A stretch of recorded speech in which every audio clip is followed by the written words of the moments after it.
In Chapter 1, we introduce exponents with natural numbers. In this chapter, we will extend this to zero exponents and negative numbers as exponents. Let's take a look at this screen here. We see if we have 3 to the 4th times 3 to the 2nd, our calculator gives us 729. If we take 3 to the 6th, our calculator gives us 729. So this lets us see that when we have two numbers that we multiply, we actually add the exponents. To emphasize this, we show it with parentheses, which will be dropped when we actually work the problem. We also use in this problem an implied multiplication. Normally, when we're putting letters and numbers together, we use implied multiplication, but implied multiplication will also work here. Later in this chapter, we will be working with units of measure, and when we have units of measure involved in numbers, there is also a multiplication between the number and the unit of measure. Again, we're going to be looking at this later on, and this is an example of what we call scientific notation, which we will cover later in this section.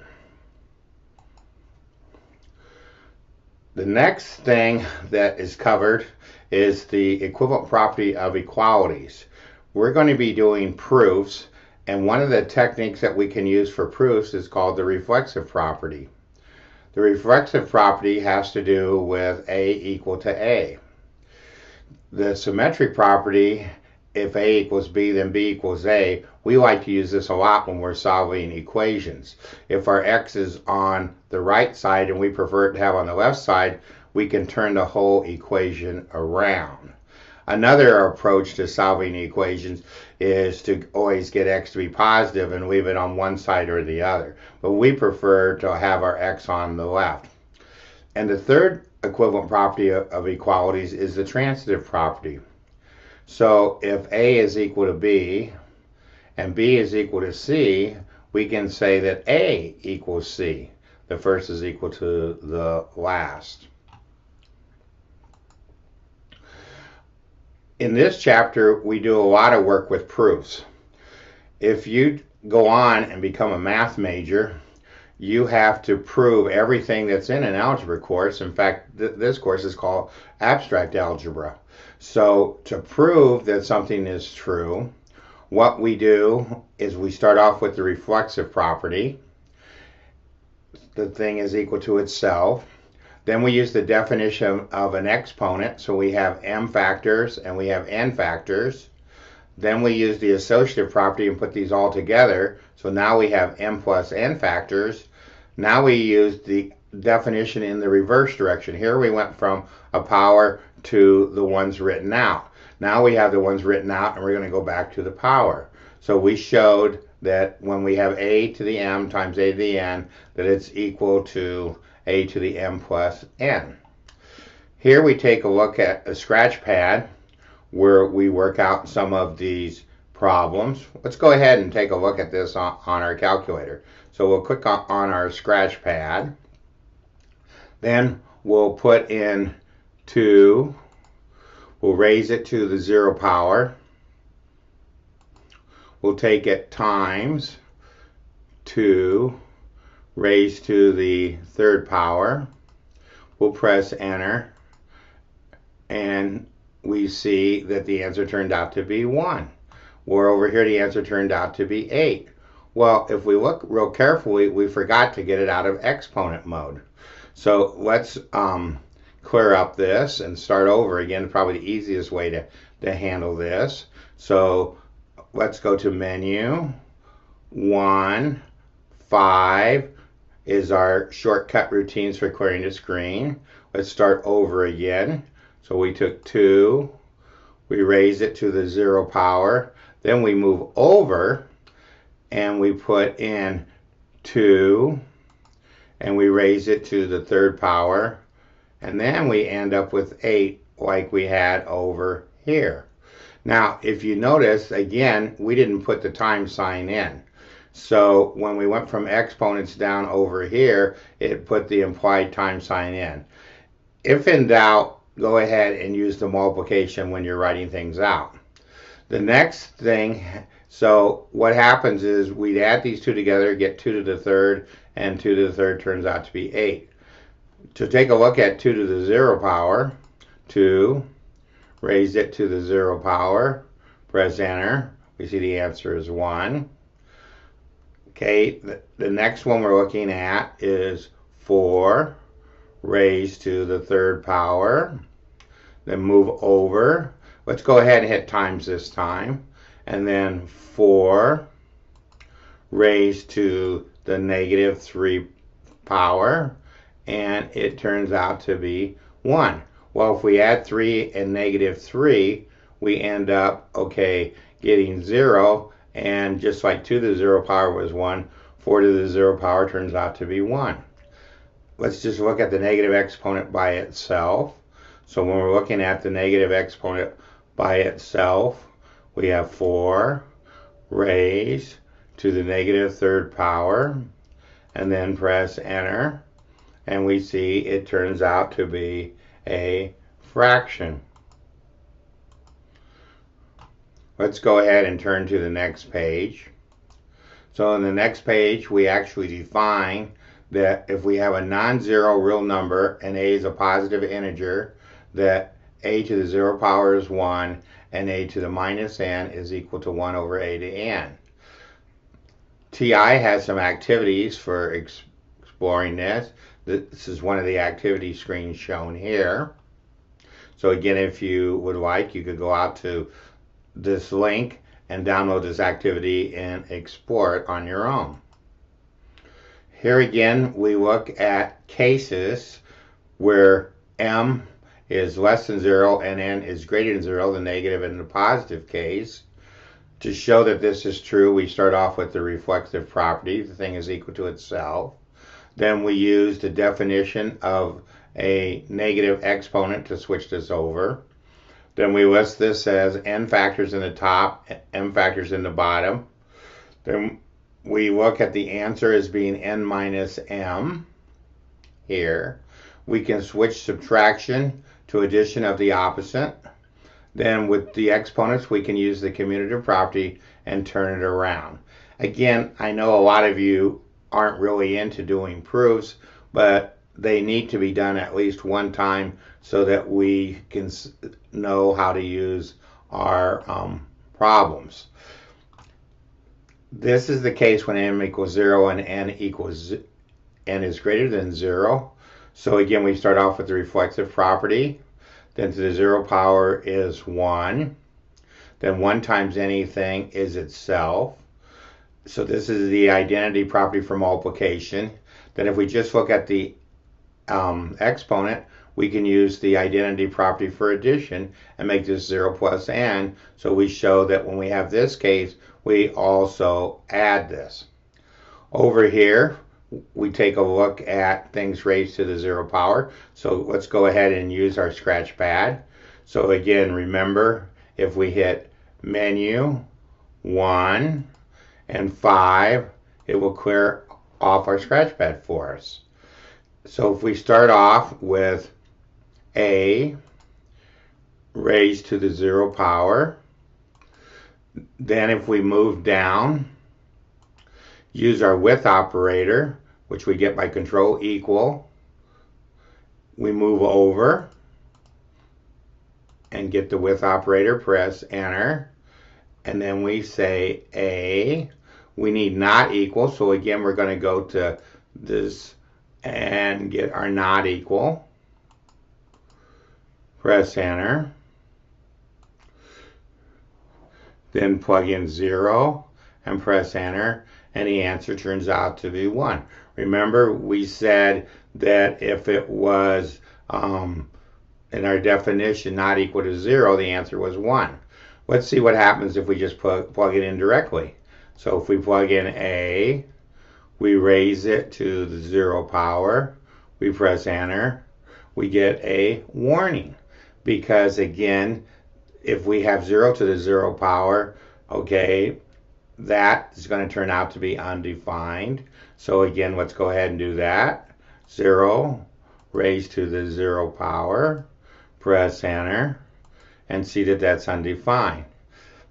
Looking at fractional exponents, let's bring up our template for fractions.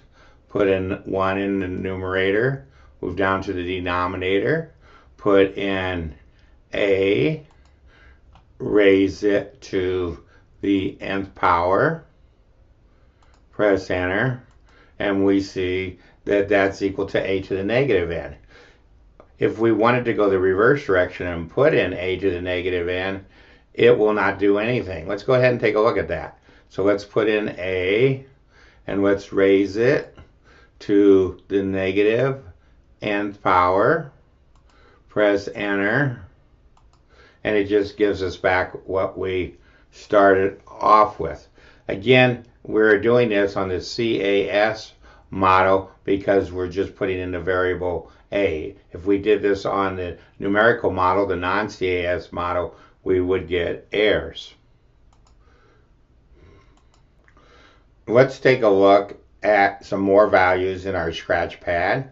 So we'll go over here to our scratch pad and we'll use menu 1, 5 to clear it out. We'll put in 2, raise it to the negative 3 power, press enter, and get the answer to be 1/8. Next, we're going to go to pi, press enter, raise it to the negative 2nd power.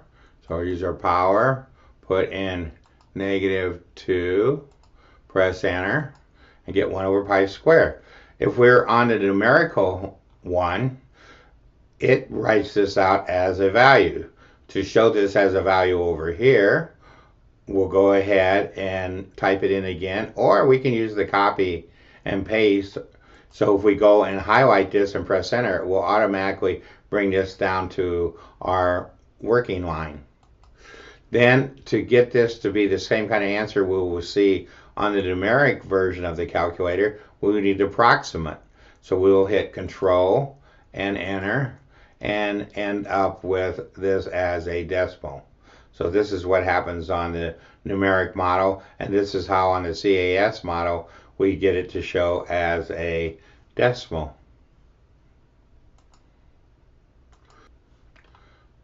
Moving ahead, we have our example of the opposite of x raised to the 0 power. Now again, with something like this, what you have to do is exponents have priority over this negative. So we have to raise it to the 0 power, and then we have to take the negative, so it turns out to be -1. 3 to the negative 4th is 1 over 3 to the 4th, so that turns out to be 1 over 81. 1 over 2 to the negative 3rd turns out to be 2 to the opposite of negative 3. So here we have a situation with 2 negatives, making a positive 3, which turns out to be 8. Or another way to work this is to switch it into what they call a complex or compound fraction.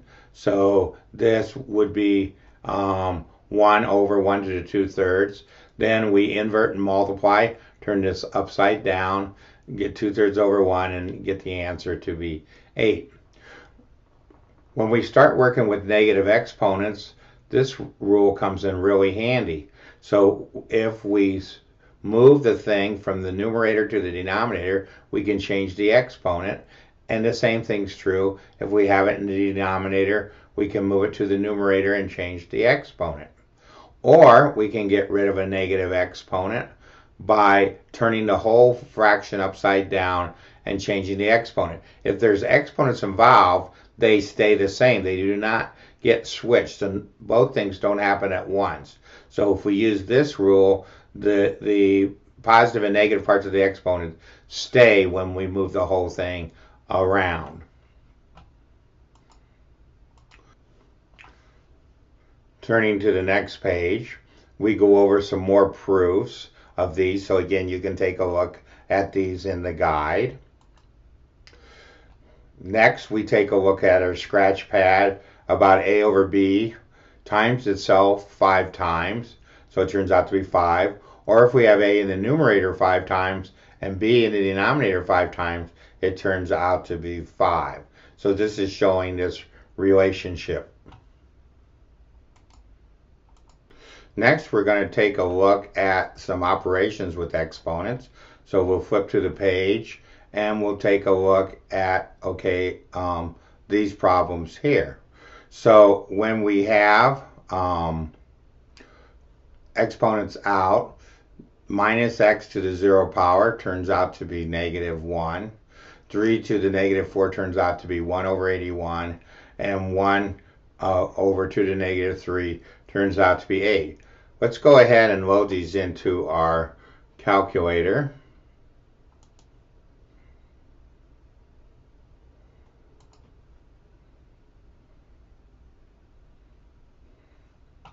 So we went over to here and we'll go to our home screen.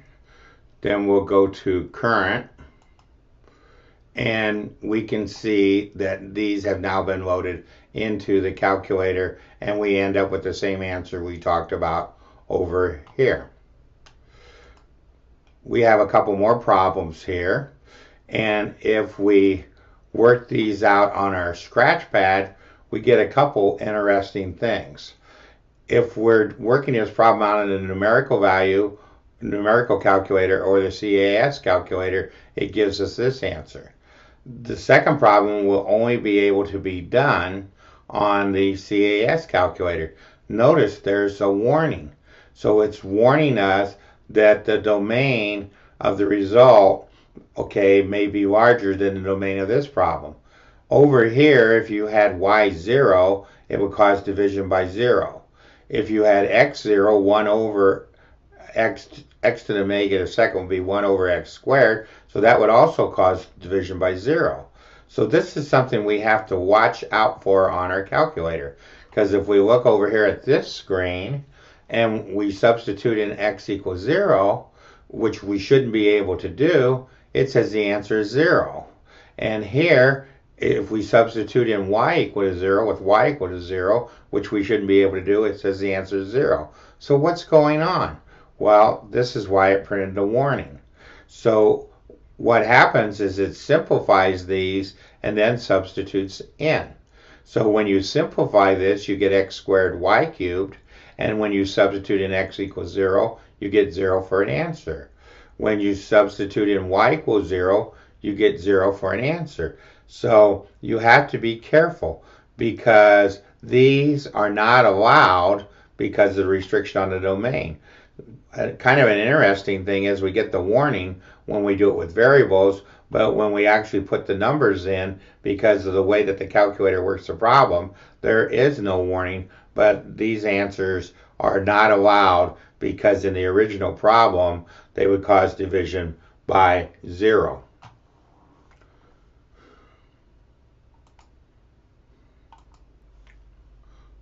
Moving on, we take a look at all the different rules for exponents. So the bases a and b are real numbers and the exponents m and n are integers. So when we multiply, we end up adding. When we have an exponent and then raise this expression to an exponent, we end up multiplying. These two are kind of like the distributive property. It's not the distributive property, but you can think of this n as being like distributing over both parts and distributing over both parts. And in this case, we really only need one formula, but when we actually work problems out, if the number in the top is larger than the bottom, it's easier to subtract the bottom from the top. Where if the number in the bottom here is larger, it's easier to subtract the top from the bottom.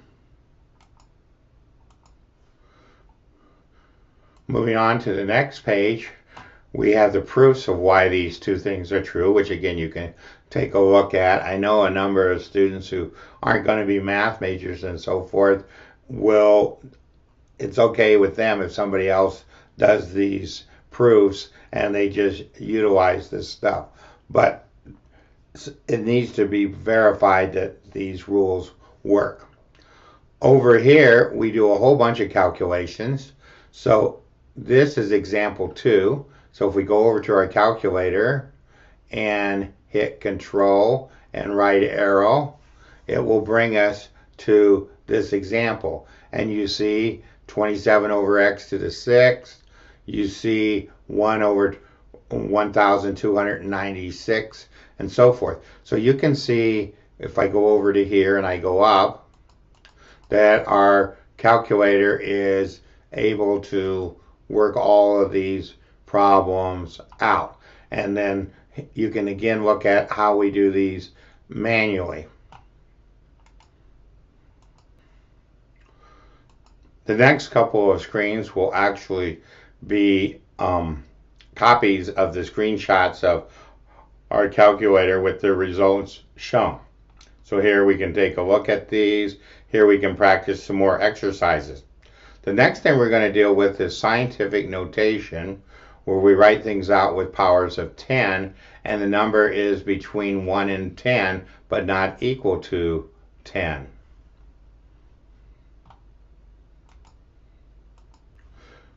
We will use scientific notation when we're working with very large numbers or very small numbers. Now, our calculator, what it considers large and small, is a little different. So sometimes when we put things in scientific notation, it will switch them over to ordinary notation because it does not consider them that small or that large. Here, we're going to take a look at some calculations with the distance to the nearest star.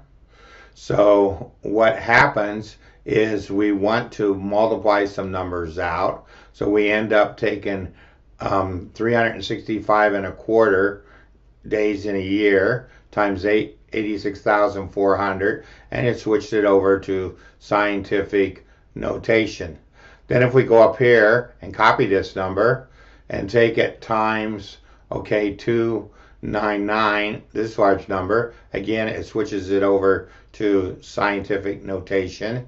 And we want to switch this over to kilometers. So then what happens, we divide by 1,000 and it switches it over. And if we go up here and press enter, it will show it out with all the different digits. So again, we can do these calculations on either model of our calculator.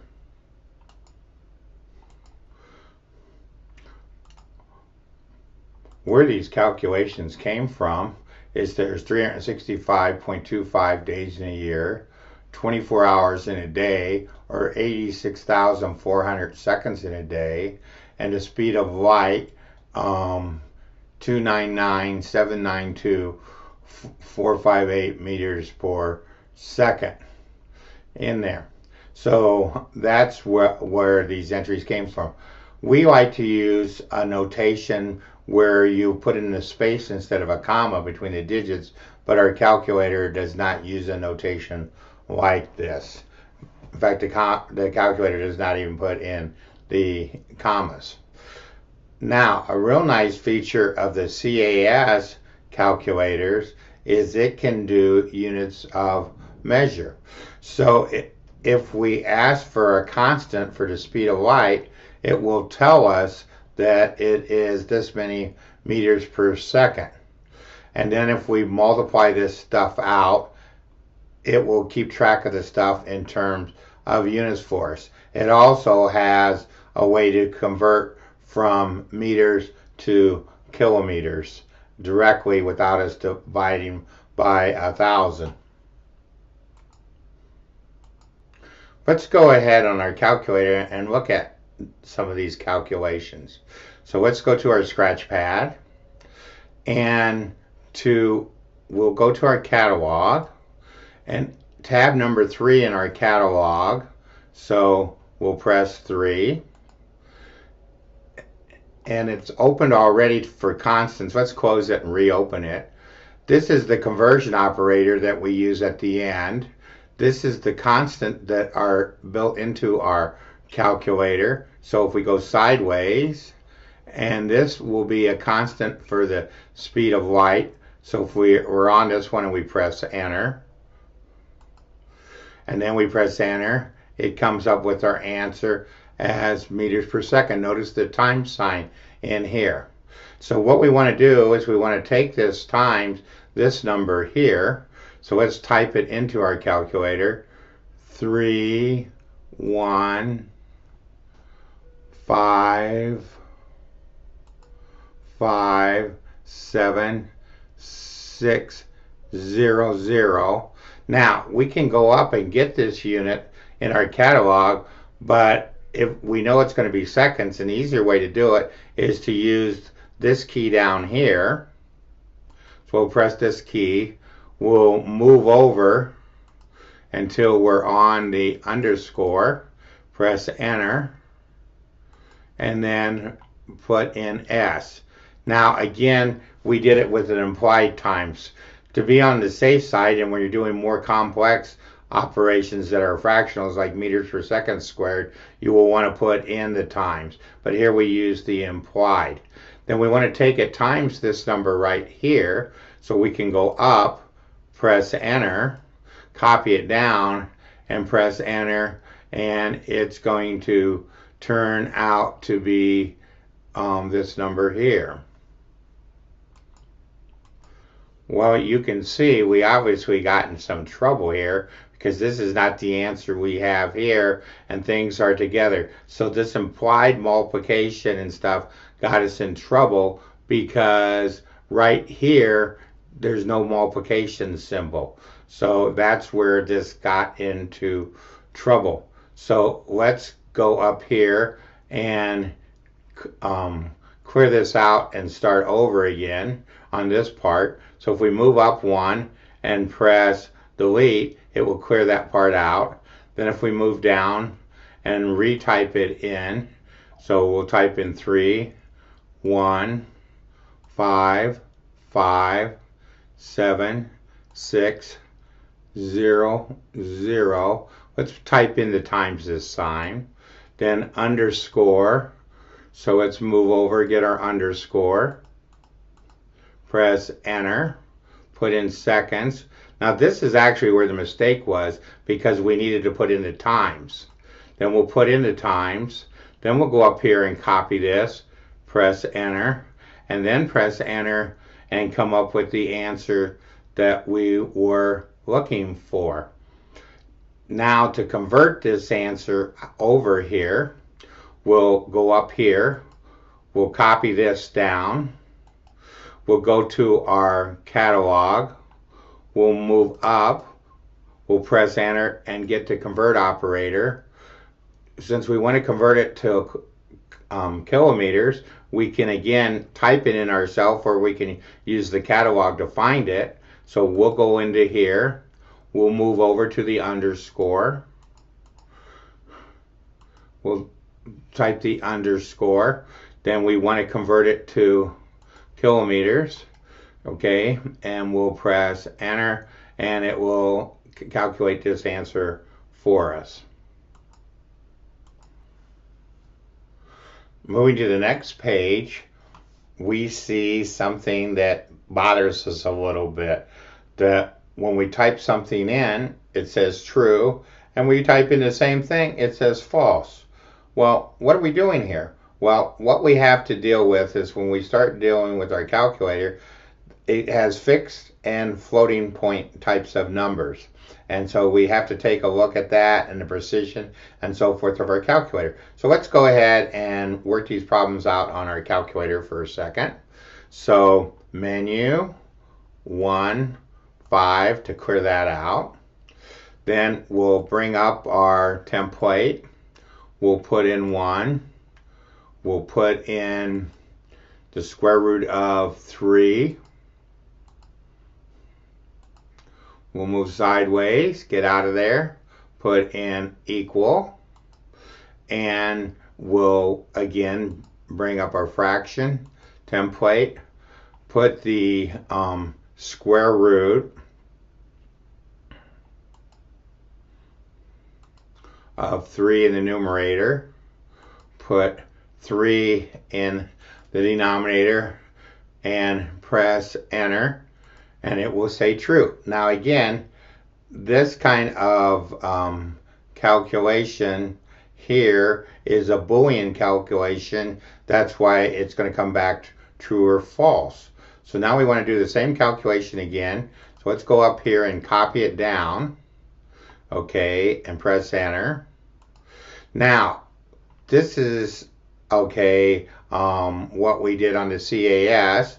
On the numerical calculator, let's hit Control and enter. And this is where it came up with false. So when it's storing these numerically, it's saying that how this one is stored and how this one is stored is different. That's why the answer is false. When it's doing this with the CAS model, it's storing these and it turns out to be true. To take a better look at this, we take a look at the decimal approximations. 1 over the square root of 3, if we type it in to our calculator and then press enter, we come up with this number with a 2 in the end. Okay, and if we press enter, it just truncates it to the way our calculator is set. If we type in the square root of 3 over 3, it looks like they're identical, but if we press enter, we see that the last digit is different. That's why this turns out to be false. Now, we do have to pay some attention to what's going on.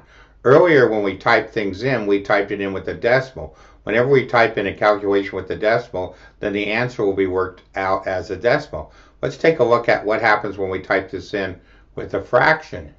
So when we type it, this calculation that we did earlier with a fraction, we get more digits. So again, our calculator can do a whole bunch of digits as an integer if we type it in as a fraction. Now we're going to be working in scientific notation and decimal notation, and there's all kinds of settings in our calculator. Well, there's 7 different fields, 7, 6, 5, all the way down to 1, and they all have a number that goes with them. So this mode operator gets what the settings are in our calculator. Without looking at some reference manual, this doesn't mean anything to us, but in a few minutes we're going to write a program that's going to allow us to switch to scientific notation without switching the settings. Because if we had to, on every problem, switch the settings and set back, then it would be a hassle. So we're going to write a program to take care of that. We talked about switching numbers between decimals and integers. Well, there is a command called decimal that I can take this number and it will switch it over to a decimal. Well, since this number has more digits than is allowed with decimals, because the decimal can only store so many internal digits, it switches it over to scientific notation. Over here, we talk about the get mode command and go into it in a little bit more detail. Again, you can read the guide and see that kind of information.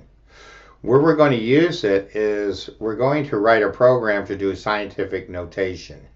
And again, you will want to take a look at this information, okay, in our guide to see what's going on. So we have to use the program editor, we have to call it a name, and then we have to type this into our calculator. Again, this was where the software version that comes with your calculator comes in handy, because it's easier to type this kind of stuff in to the software emulator and then transfer from the software emulator to your calculator. Also, one line got cut off. That was the end of the program line here when we were taking a screenshot of what's going on. And to work this problem out in floating scientific notation, we're going to use a 0. Anything else that we put in for the second parameter is going to get us to be in fixed notation. And then remember we talked about the modes. So here we had to set the mode and we had to set it to approximate for this to work. In this information before, we got the clue about how to do this kind of stuff on the web. There was another program that was written and to do a couple of these details, and we enhanced it to do this scientific notation. When you start doing programs like this, you will have to save this into your program library, and you will also have to store it. You will have to refresh it. So again, pay attention to steps in the guide to get this particular program into your calculator. Now, once we have it into the calculator, then we're going to be able to use it.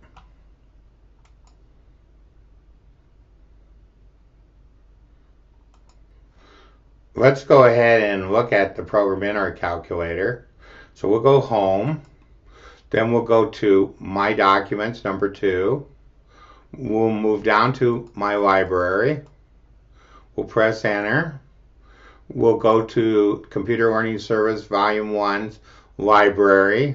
Since it works on both the numeric and the CAS, there's no extension on it. We'll press Enter. Okay, in here. Then we'll go to Control, over to 1. There's our distance from a point to a line. We'll go Control, move over to this one right here, and nothing is shown. Control, move over, and here's our scientific notation program. So let's go back over here, and you can see that things got messed up a little bit in our library because page 3 had nothing on it. It still will work correctly, but you can see that we need to actually delete the blank page, and then this will be page 3.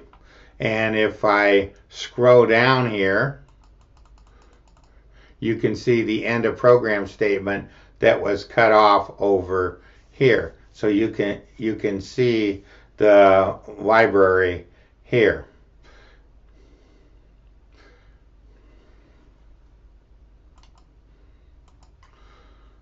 Again, let's flip back to where we were. So if we put this calculation in with a fraction, and it's kind of messy, so we're going to store this intermediate calculation with the variable km. So we're going to go over a little bit later in this lesson. There's 3 different ways to store things.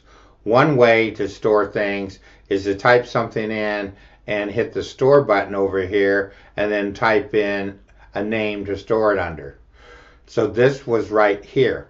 Then if I call up my scientific notation program and I put in 0 to make it be in the floating mode, and if I put in the last parameter to be a 0, it will show all the digits for this particular calculation.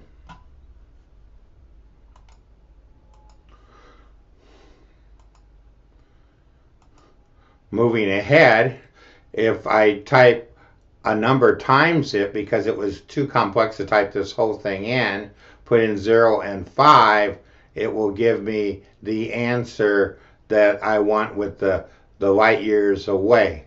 And then if I go up here and copy this and press enter, it will show that this is stored with 0. If I just take this calculation out here, okay, and press enter, it will show that all the digits are in here. So this is the advantage of using our scientific notation program.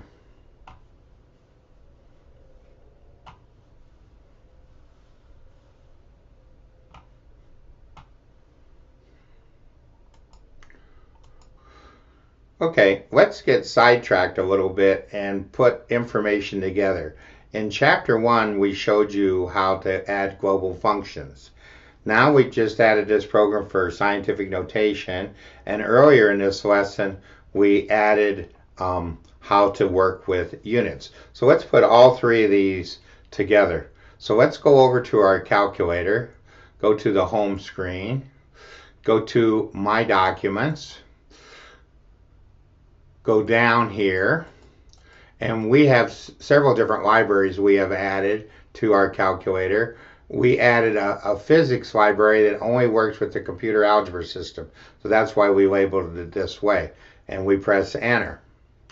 Okay, now if we go to our home screen and if we go to current in here, we see some calculations in this particular library going on. So let's scroll up for a minute and let's take a look at a global function that we added to this calculator. So this global function that we added to the calculator had to do with Newton's method for doing universal gravitation. And what we kind of like to do is when we name functions, we kind of leave out the valves. That way the function name isn't quite as long. And the parameters are going to be, there's going to be a force, there's going to be two masses, and then there's going to be a distance between the two masses. If you use polar coordinates in math instead of Cartesian coordinates, and we haven't even really talked about any of that, when you use polar coordinates, you go a radius of a circle and you go an angle.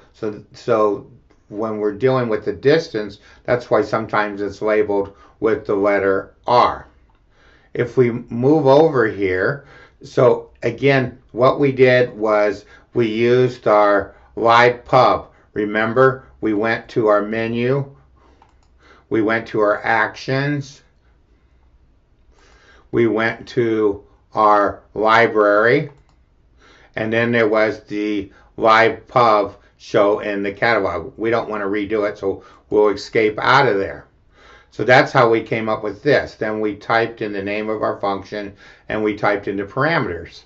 Now the formula, if you look in a physics book for doing this, we're going to use the solve command, which we didn't use before. The advantage to the solve command is any one of these variables can be missing and we can use this function to solve for. That's why we use the variable x even though it's not in the formula.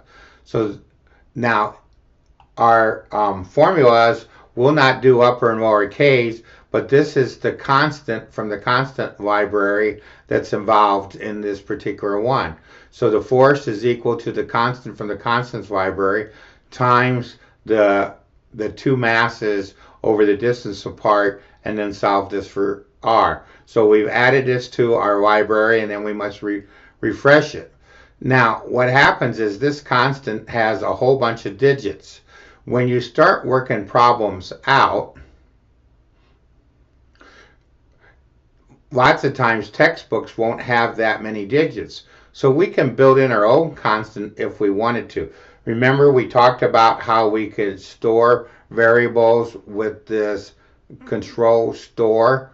So we put in the constants and not have as many digits as 6.67, enter exponent, negative 11, then we put in the times, then we use the control and the fraction template, and we put in our underscore using this key, meters cubed, underscore kilograms, we move down to the denominator, then times, underscored x squared, and stored this here. And so it wrote this in here. And if we move down, we added this formula, we put a 1 by it, and we actually used our constant. So when we start working these problems out, we can use the built-in constant or we can use the constant that we added ourselves. Now the advantage to using the constant we added ourselves is when we're looking at our textbook, if it uses less digits, then we want to come up with the same answer that's in our textbook. Okay, storing functions and storing variables in our calculator, there's several different ways to do it. So the one way is to use, okay, the store, the arrow. Another way is to do it like computer languages, like the language Pascal used to have, when you were defining something, a colon and an equal. So this will do the same thing as our caret, except then the sides are reversed. So here I was storing the gravitational constant for the Earth, okay, in the metric system to be 9.8 times meters per second squared. Again, put in the time sign, bring up your fraction template and put those in. Then a third way to do this stuff is if you go to menu and you go to 1, there's the straight define as option number 1. Again, I'll escape out of this. So you can do it with a colon equal, you can do it with these flipped over in the store, or you can do it with the define. All three of these ways work for putting in a variable or putting in a function. Now, when you don't say live pub or live private, then this variable and this function is only available when this is called up and this is working.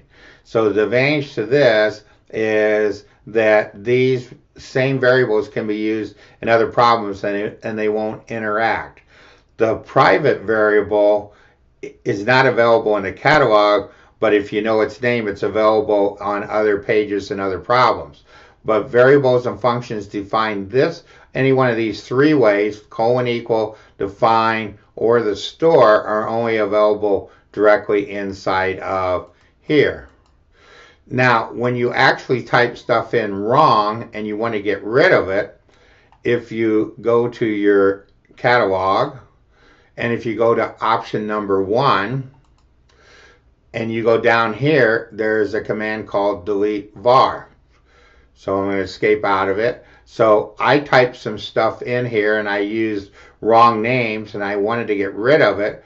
So if you call up the var when you're working problems out, it will show you what things are in existence at this particular point. And then if you put the name in after delete variable, it will get rid of this variable. If you just clear it out, it's still going to be there. So you have to use this delete var. So again, that's a little tricky. Here, I was defining this in terms of a system called dynes instead, in terms of grams and centimeters and seconds. Our current system is called the SI system. In the old days, it used to be called meters, kilograms, and seconds. Now again, if you define constants this way for the force of gravity, as I was defining a constant here, then it'll be calculated like this. The problem comes in is the calculations today are mainly done in the new SI system. Okay, and so you probably don't want to use this kind of system. I also tried to put in the English system, which is 32 feet per second squared. Again, I made a mistake and forgot to put the underscore. So if you redefine a variable after you define it one way, it will then oversee that particular one, okay, in there. Now, when you start working stuff out, the bad part was I started using this constant. I took it times 100 seconds squared, and even though I put it in with feet, it converted it over to the SI system. So you're doing stuff with the SI system. Okay, well, let me stop for a minute and load in some programs where we actually use this. Okay, I've loaded in my supplemental program for this particular chapter. So again, I wanted to show you the units of measurement. So if we took a rectangle that was 3 meters times 4 meters, we would get 12 meters squared. So again, in physics and so forth, you really want to work stuff out with the units involved in your answer. Now again, this is only going to work on this CAS calculator.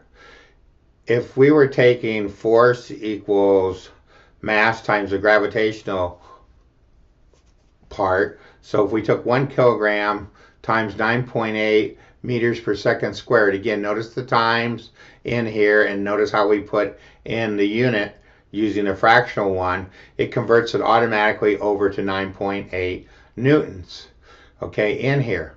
Now, if I use the built-in constant, G, and multiplied it out, it said this answer was 9.80665. So again, you probably want to store this constant under G if you're doing calculations like they're in the textbook, rather than to use the built-in constant, because you notice you get two different answers. I was also using the English system of 32 feet per second squared, so I was converting 32 feet over to meters. And when I started working problems out like that, it converted over to the metric system and used 9.7536. So you can see that the 9.8, 9.80665, 9.7536, when you're working in physics, there's slightly different constants when you work these problems out. And when you're on different places of the Earth, this varies because you have your distance from the center of the Earth. But most of the time, it will be very, very close to 9.8. And our calculator used this built-in 9.80665 for its constant right here, as you can see. Let's see what else I have here. Okay.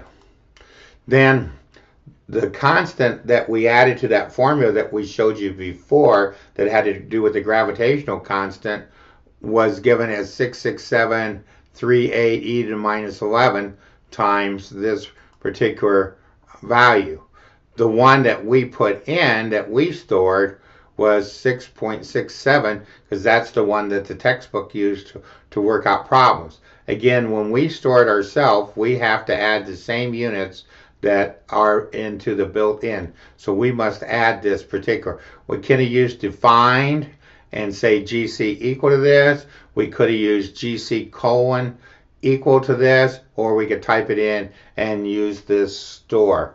When we used to use previous models of the calculator, we used to use this store a lot. So we have a tendency to use it where most people would use the colon equal or the define. Probably be better if we actually use the define, so that it's similar to library public and library private. So you'd have all three of them going on. So that's what we put in there.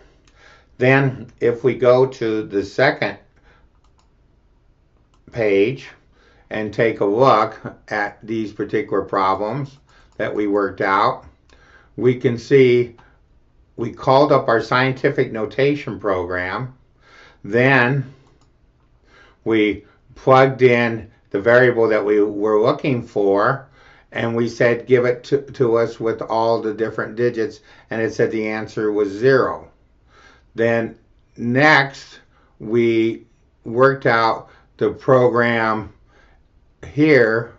We used the 1, which used our 3 digits. Here we used the built-in 1 to work out the program, and we see we came up with a slightly different answer. So again, we wanted to show you this stuff with different answers. But this is really handy because we can use our scientific notation program with our function program to get how many digits we want when we start working all the different problems out. Okay, and so that's where we put everything together into one and work that out for us. Okay, so that comes in really handy. So to do that, what we have to do, we have to go to catalog, we have to go to option number 6, we have to bring up our scientific notation program, which is under Computer Learning Service Volume 1, and we bring up our scientific notation program, which is the third one in this particular library. And then we have to bring up the formula that we want to use. So again, we're going to go to catalog. We're going to go down here to our physics library. And it only works on the computer algebra system because we use the solve command, and that doesn't exist in the other one. And there are 2 programs, the one using the built-in constant or one using the constant that we added. So say we use the constant that we added, we'll bring it up. Now at this point you must put in the parameters, and then after you put in the parameters you must go over to here. We want it to float, so we put in 0, and we want how many digits we want. Okay, so if we wanted 5 digits or 3 digits in our answer. We put that in, and then we press enter. Here we didn't add any parameters, so it's not going to give us a correct answer.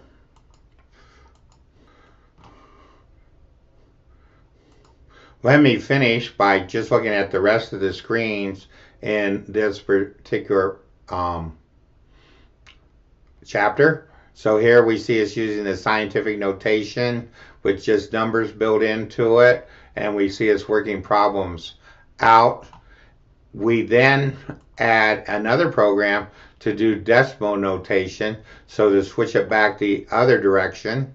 So this program's in there to go the opposite direction of the scientific notation. Now, the one problem with the decimal notation program is how our calculator does stuff. So here we put it in scientific notation with a small number, and it converts it over to a decimal. Here, when we put the number in scientific notation and pressed enter, it converted both our input and our output. So we don't see it, but it actually worked out for us directly. So that's the end of this particular chapter.